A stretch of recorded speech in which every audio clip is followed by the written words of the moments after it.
नमस्कार, मैं सारिका पंकज हूँ।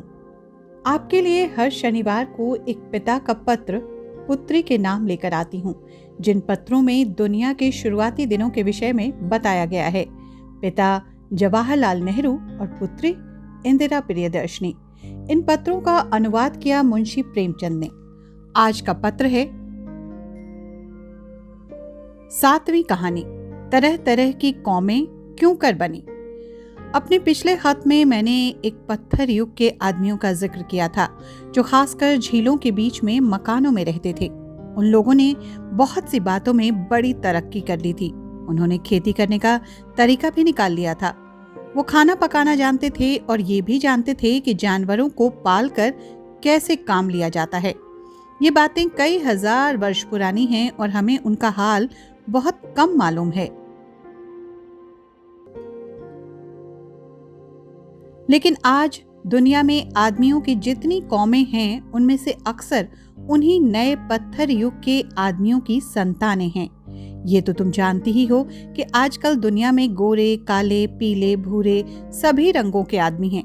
लेकिन सच्ची बात तो ये है कि आदमियों की कौमों को इन्हीं 4 हिस्सों में बांट देना आसान नहीं है।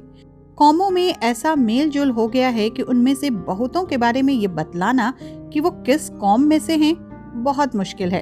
वैज्ञानिक लोग आदमियों के सिरों को नाप कर कभी कभी उनकी कौम का पता लगा लेते हैं। और भी ऐसे कई तरीके हैं जिनसे इस बात का पता चल सकता है। अब सवाल ये होता है कि ये तरह तरह की कौमें कैसे पैदा हुईं? अगर सब बस एक ही कौम के हैं तो उनमें आज इतना फर्क क्यों है? जर्मन और हबशी में कितना फर्क है? एक गोरा है और दूसरा बिल्कुल काला। जर्मन के बाल हल्के रंग के हैं और लंबे होते हैं, मगर हबशी के बाल काले, छोटे और घुंघराले होते हैं। चीनी को देखो तो वो इन दोनों से बिल्कुल अलग है। तो ये बतलाना बहुत मुश्किल है कि ये फर्क क्यों कर पैदा हो गया। हाँ, इसके कुछ कारण हमें मालूम है। मैं तुम्हें पहले ही बता चुका हूँ कि ज्यों-ज्यों जानवरों का रंग ढंग आसपास की चीजों के मुताबिक होता गया, उनमें धीरे धीरे तब्दीलियां पैदा होती गईं। हो सकता है कि जर्मन और हबशी अलग अलग कौमों से पैदा हुए हों।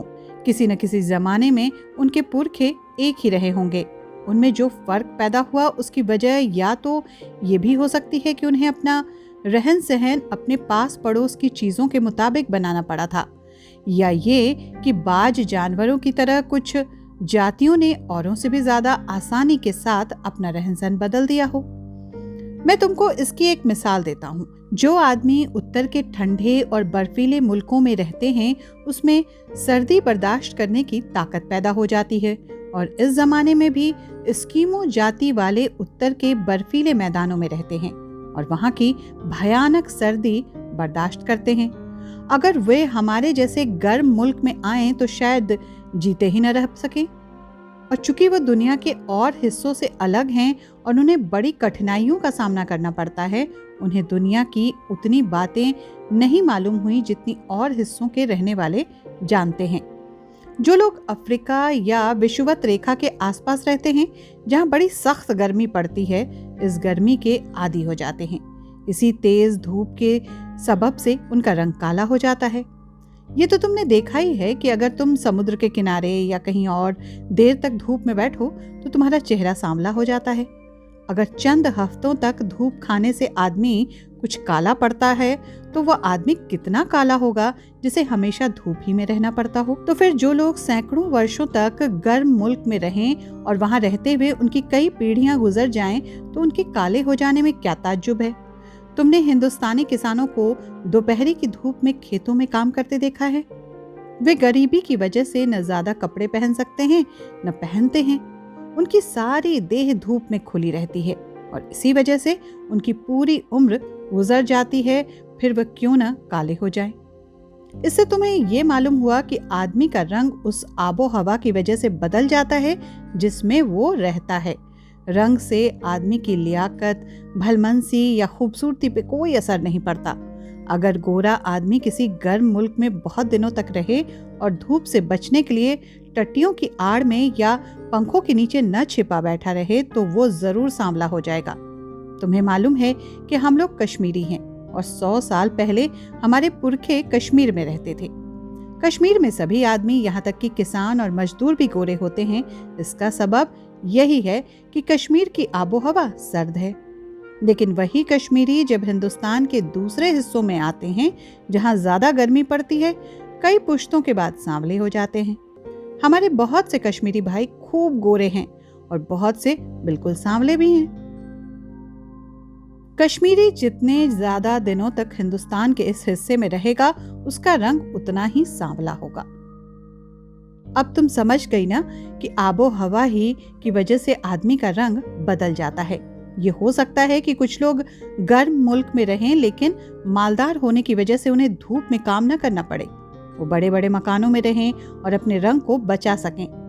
अमीर खानदान इस तरह कई पीढ़ियों तक अपने रंग को आबो हवा के असर से बचाए रख सकता है। लेकिन अपने हाथों से काम न करना और दूसरों की कमाई खाना ऐसी बात नहीं जिस पर हम गुरूर कर सकें। तुमने देखा है कि हिंदुस्तान में कश्मीर और पंजाब के आदमी आमतौर पर गोरे होते हैं, लेकिन ज्यों-ज्यों हम दक्षिण की तरफ जाएंगे वे काले होते जाते हैं। मद्रास और श्रीलंका में ये बिल्कुल काले होते हैं। तुम जरूर ही समझ जाओगी कि इसका सबब आबो हवा है, क्योंकि दक्षिण की तरफ हम जितना ही बढ़ें विषुवत रेखा के पास पहुंचते जाते हैं और गर्मी बढ़ती जाती है। ये बिल्कुल ठीक है और यही खास वजह है कि हिंदुस्तानियों के रंग में इतना फर्क है। हम आगे चलकर देखेंगे कि ये फर्क कुछ इस वजह से भी है कि शुरू में जो कौमें हिंदुस्तान में आकर बसी थीं, उनमें आपस में फर्क था। पुराने जमाने में हिंदुस्तान में बहुत सी कौमें आईं और हालांकि बहुत दिनों तक उन्होंने अलग रहने की कोशिश भी की, लेकिन वे आखिर में बिना मिले न रह सकीं।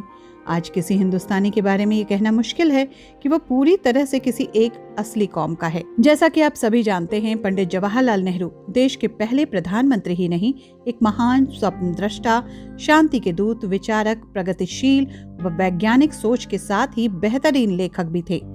उन्होंने अंग्रेजी में लिखा और विश्व साहित्य को letters from a father to his daughter, glimpses of world history and autobiography और द डिस्कवरी ऑफ इंडिया जैसी कालजयी रचनाएं दी। इन पुस्तकों का अनुवाद दुनिया की कई भाषाओं में हुआ। खास बात यह है कि जेल में रहते हुए नेहरू ने अपनी बिटिया इंदिरा प्रियदर्शनी को कुल 146 पत्र लिखे, जो बाद में उनकी प्रसिद्ध पुस्तक letters from a father to his daughter में छापे गए। इस किताब का हिंदी अनुवाद महान कथाकार, उपन्यास सम्राट मुंशी प्रेमचंद ने किया था, जिसका ताज़ा संस्करण पेंगुइन इंडिया ने प्रकाशित किया है। साहित्य तक नेहरू जी की जयंती से उनकी पुण्यतिथि तक उनकी इसी पुस्तक की कहानी शैली में लिखी चिट्ठियों के साथ आपसे रूबरू हो रहा है, जिसका पाठ कर रही हूँ मैं, सारिका पंकज। आज का पाठ इसी पुस्तक की 7वीं कहानी, तरह तरह की कौमें क्यों कर बनी हैं। साहित्य तक विश्व साहित्य की कालजयी कहानियों के साथ आपसे लगातार मुखातिब है। कहानियों के इस सेक्शन में आप किस तरह की कहानियां सुनना चाहते हैं, हमें भी बताएं। इससे हमें आपकी रुचि की कहानियों के साथ आने में बेहद अच्छा लगेगा। आज के लिए बस इतना ही। धन्यवाद।